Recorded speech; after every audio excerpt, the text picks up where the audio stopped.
Hello guys, in this video, I will show you how to screen record on the Monkey app using an iPhone. If you want to know how to install the Monkey app, you can check that video on my channel.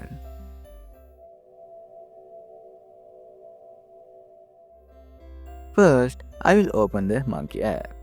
After it loads, I will swipe down to open the control center.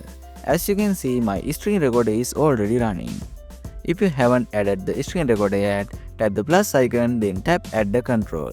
Then search for screen recording and tap on it to add it.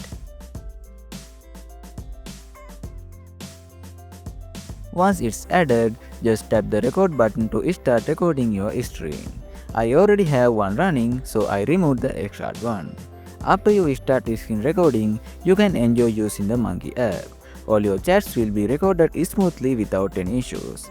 I hope this video helped you out. If it did, don't forget to like and subscribe. Thanks for watching.